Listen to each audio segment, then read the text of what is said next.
welcome into the ArtGibbs Sports Business Podcast. This is episode 26. Here we are at the end of December, kind of rounding out 2020. What a year it's been. And in this episode, we're going to talk a little bit about the Tinkoff Procycling team. So, of course, this was Tinkoff Procycling team. It was Team Saxo Bank, Tinkoff Saxo Bank. And it has its roots all the way back in 1996. So we're going to take you back there now. So in 1996, the sort of structure of the team was formed. It was a Danish team. It was a group of Danish businessmen, some former professional cyclists, as well as Bjarne Riis, who was actually still a professional cyclist when this was formed in autumn of 1996. He was still a professional cyclist for Team Telecom. He had actually just won the Tour de France as the leader of Team Telecom. Of course, Jan Oleg was his teammate. Jan Oleg finished second. And then the following year, there would be a battle. And, of course, Jan Oleg would emerge victorious in the 1997 Tour. But at the time, Bjarne Riis, who was from Denmark, had just won the Tour and was involved in forming this team. The team started as a sort of below Pro Tour level team and moved its way up. And then, of course, it became, Team CSC. And in the year 2000, Bjarne Riis had retired from cycling and came to the helm of the team. He was a part owner and came to the helm. If you'll remember, Team CSC, it had great success. Actually, throughout history, this team had great success. But Team CSC, when Bjarne Riis took it over. So Bjarne Riis took over in the year 2000, and they had great success. He had many riders do a lot of great things, won the Tour several times with his riders throughout history, had many podiums, Grand Tour wins. And interestingly, he got a former Danish Ranger Corps soldier to come on as an advisor. And of course, they did these carrying boats overhead and all these kinds of things that they did in the Danish military. They did in Team CSC as team building things in the off season. And the results seem to be pretty good on the road. So every year, even again, and this is a recurring theme, even with its great success on the road, there still was this constant search for sponsors year after year after year.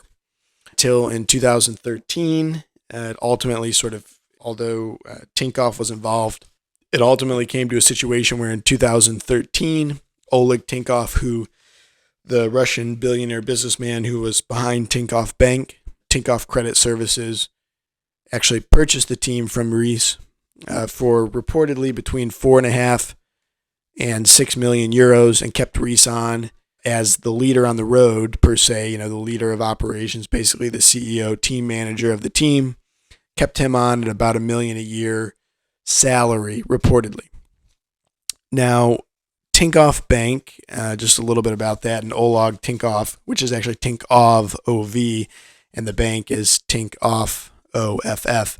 Okay, so just a little bit on the Tinkoff Bank itself and the Tinkoff Credit Services, which was the namesake of this team once it was purchased in 2013. So Tinkoff, the bank, was something that had no branches. It was totally online. He enlisted the help of Boston Consulting Group to see if that kind of a bank would work in Russia.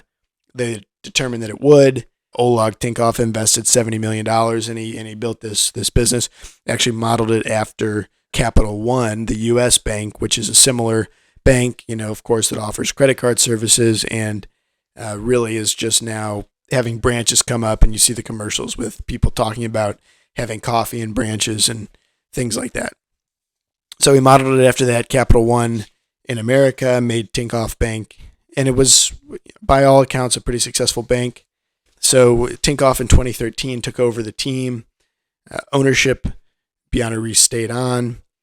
And throughout the time that Tinkoff and Bjarne Riis were there was kind of a brewing, potentially power struggle, battle.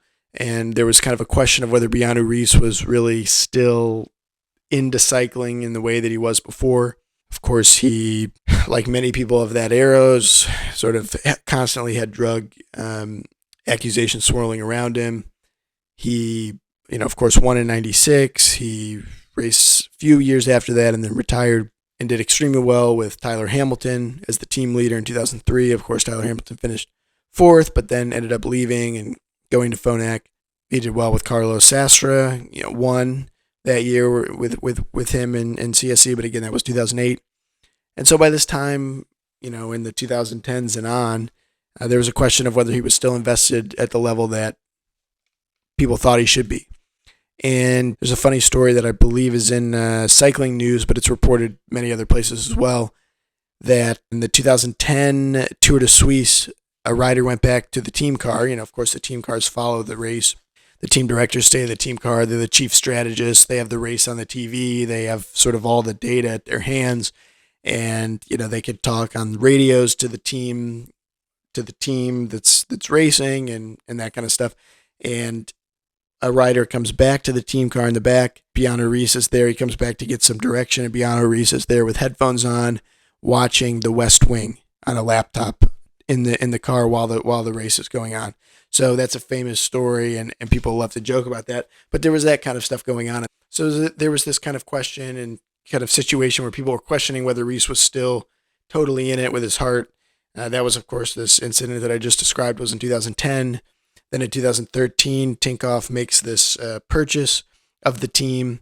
And just as a note, in 2013, the Tinkoff Bank actually also went public and raised $1.1 billion in public funds. And, potentially that was an impetus, or, there was an alignment of Bjarne Riis not being able to find these sponsors and Tinkoff Bank Credit Services, etc.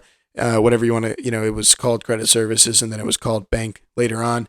But Tinkoff Credit Services went public on the London Stock Exchange, and they received $1.1 billion in funds in that going public transaction.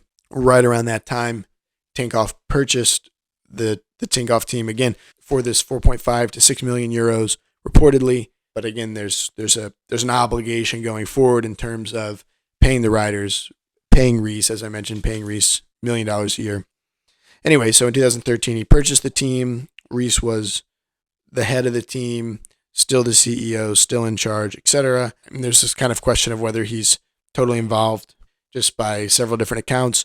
And this all kind of comes to a head in the 2015 in the Tirreno Adriatico race, where, Oleg Tinkoff arrives. He asks, where's Riis? Can't find Riis. He's not there. He finds out he went to eat at a different restaurant, a restaurant that the team didn't go to, etc. Was out having dinner. Tinkoff was not happy.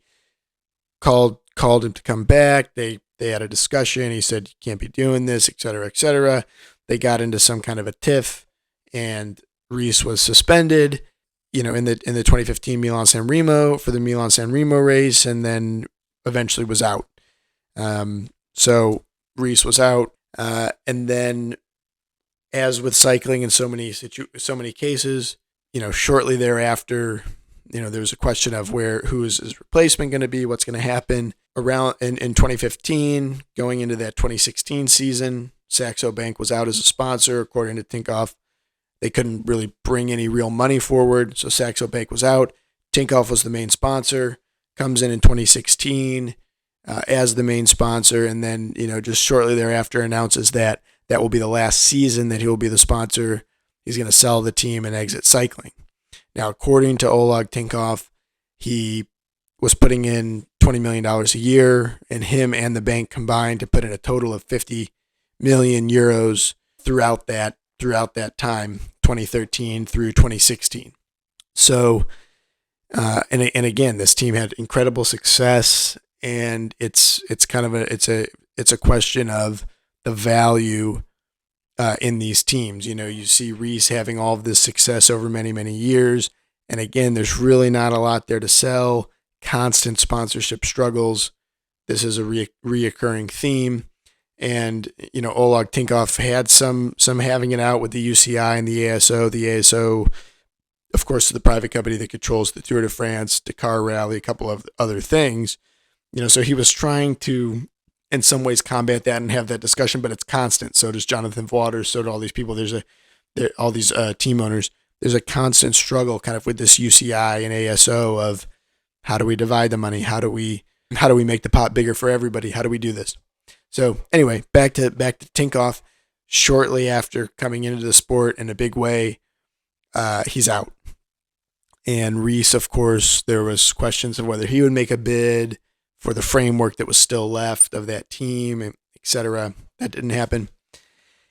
And of course, I would kind of be remiss if I didn't mention that in March 2020, Oleg Tinkoff was indicted by the U.S. Department of Justice and the IRS for alleged tax fraud. He had a dual citizenship, U.S., Russia, and renounced his U.S. citizenship, and according to the Department of Justice in that process, and in that renouncement, he had hidden $1 billion of assets and income, according to the U.S. Department of Justice, and he was in London at that time. And then following that March indictment, there would be a hearing in April for extradition to the U.S. to face those charges. All right, so that's a little bit about Tinkoff, about the Tinkoff's involvement in cycling. And again, we see this constantly. Again, there's the sponsorship model and the wealthy benefactor model.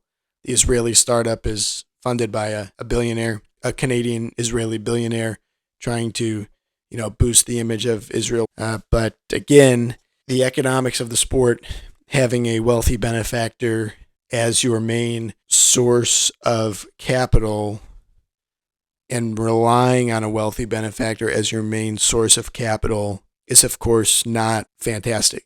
It's not necessarily sustainable. It's gonna be a constant sort of revolving door of those coming in and leaving, and it doesn't leave a whole lot of equity, for those involved in the sport per se. So it's interesting, and we'll talk more about it. But again, just a little bit on the Tinkoff Procycling team. Thank you for listening. Have a great day.